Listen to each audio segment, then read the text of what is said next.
Okay, I'm a little curious. Let me ask you something. If you were told that you could pick either of these jars of money, which would you pick? Would you pick the jar that was loaded full of cash, including $100 bills, or would you pick the jar that just had a bunch of change in it? Well, I know I could think of a lot of things to do with that jar full of cash. What if you got to choose between these two piles of chocolate? The one with only two pieces or the one with a lot of pieces? Which pile would you choose? What if somebody said you get to pick and keep one of these piles of games? Which pile would you pick? The deck of cards all by itself or the pile of the four games over here? Which one would you choose? A lot of fun game nights can be had with all those games.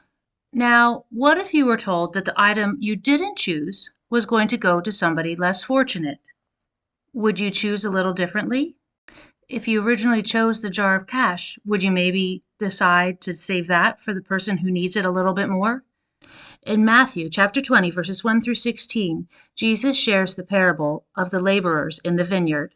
Some workers arrived early in the day and were working all day, and some arrived later in the day and continued working at that point. However, all of the workers were paid the same amount of money no matter how long they worked. You might be thinking the same thing that the people who started working in the morning thought. That doesn't seem very fair. How could people who worked all day get the same amount of money as the people who only worked for part of the day? And the boss said, "Am I not allowed to do what I choose with what belongs to me? Are you envious because I'm generous? So the last will be first and the first will be last." Okay, I'm going to say that again. So the last will be first and the first will be last. I don't know if you remember, but that's in the Bible a couple other times. In Mark 10:31, it says, "But many who are first will be last, and the last will be first." And in Luke 13:30, it says, "And indeed, some who are last will be first, and some who are first will be last." Like in the parable of the vineyard, sometimes things don't always seem to work out fairly in our eyes. And in the examples that I gave earlier today, we had some unfair division of items, like the chocolate and the games and the money. But when we stop and think and put others first, it really does make the choice an easy one.